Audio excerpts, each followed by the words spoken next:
After playing for tips till the crowd thinned out, I headed back for the mission. I spent one night there before, where the homeless derelicts, the mission, where they take in people's, like the Salvation Army, it's the mission. As soon as I stepped outside, the winter's cold, bitter bite chewed right through me. The old brown corduroy suit I had on. My nose was cold and runny.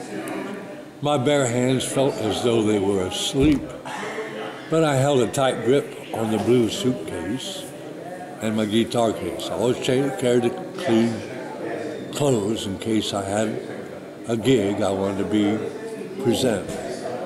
Okay. I finally arrived at the mission only to find out they were overflowing with winos, needle freaks, homeless whores, and rubber-dub freaks. A rubber-dub freak is one who drinks the alcohol you buy or steal at your local drugstore. When these rubber-dubs walk by you or the wind is in the wrong direction, they reek from the stench emitting through their pores, and it almost gags you. We're all full up, says the man at the mission door. No beds, no pews, no room on the chapel floor, nothing but the hole. The hole is where the rubber-dubs freaks stay. They try to keep them separate for the most part. Seems they can only stand each other. Suddenly I find myself begging for anything but the hole. Even as I spoke, other men were racing down the steps to the hole, hoping to find a small place to lie down where there was no puke, no piss puddles.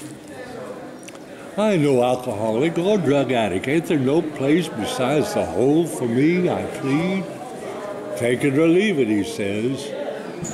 Thanks, but no thanks, I says. I won't be back, and I never have. Let's see. To me, it was the bread of the lazy man. Most of them never had a job and didn't want one. They used their time and energy breaking in nice cars and begging for change.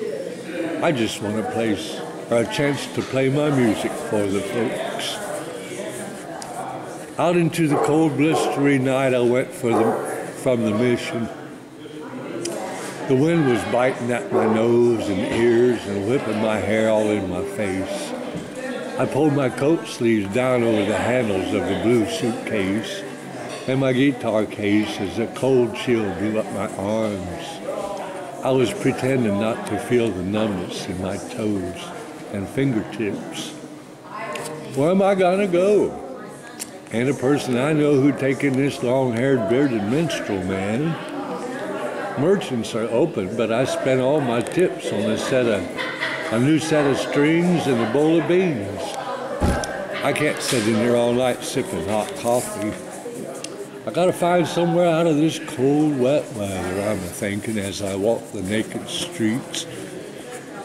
Suddenly a thought came to me, something my papa said about big cities he'd seen in his travels.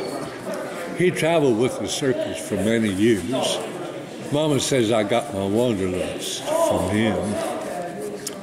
I recall how we'd sit on the banks of the Wabash River at Papa's favorite fishing hole.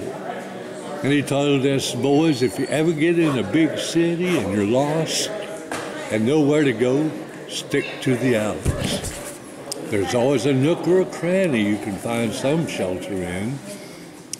So that's just what I did. And sure enough, I found some plastic, a big cardboard box, and a roof that I could easily get on with my belongings. I wrapped the plastic around the almost dry cardboard box, crawled inside and snuggled up to my faithful, constant companion, my guitar, and tried to sleep as the storm continued.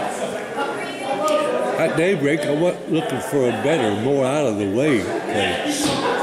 I found it underneath the Woodland Street Bridge as a big blue painted conduit pipe that goes from the ground under the bridge to a landing where they do maintenance. I've always been good at climbing anything, for I built many a treehouse. So it wasn't that difficult to build a shelter with the plastic and cardboard I'd brought with me, and a few sturdy limbs I'd found along the Cumberland River. I strung it all together with some wire I'd found. Now I had a clean spot, all high and dry. When I wasn't playing for tips, I was looking for a regular job. When I wasn't looking for a job, I'd go back down to Broadway and try to earn enough tips to eat at Sally's or the Salvation Army. Sometimes I even made enough to get a bed and a hot shower on the coldest nights. I like that much better than eating wild garlic to kill the hunger pains. And the shower was great when it was too cold to skinny dip in the river. This is October, November. Oh yeah. On Broadway, the place called the park called Lower Broad or the Strip, almost anything can happen, and usually does. One time I was sitting in with this wild and crazy Indian, Jason Whitehawk. We jammed good together, and someone was always buying the band around a bruise, and the tips were fair. So here we are one night, jamming, drinking beer, smiling at the girls on the dance floor, and really breaking a leg on the stage. All of a sudden I hear this crash of glass breaking. Then I hear the lady barkeep scream, "You no good, get out of here. Somebody give me my baseball bat, quick." Crack, crack. This tall, curly-headed girl tumbles to the floor with her head bleeding.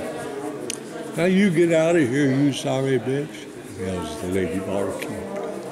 Then she grabs the knocked-out girl by her bloody hair, pulls her from the end of the bar, past the dance floor, past the bandstand, and rolls her out the door and down a few steps to the sidewalk. All the time she was walking backwards across the floor, dragging that old gal, she was still hitting her body with the bat. Only now it looked like she was trying to wake her up. Folks just moved aside and let her pass. I turned to Jason and says, "What do we do now?" And Jason says, "Just keep on playing, Jule. Just keep on playing." As soon as the mop boy cleaned the blood off the floor, folks went right back to dancing and drinking. In a minute, I heard sirens screaming louder than the guitars. I just picked up the girl off the street and carted her off. No questions asked, and they were brought. That book is full of stories.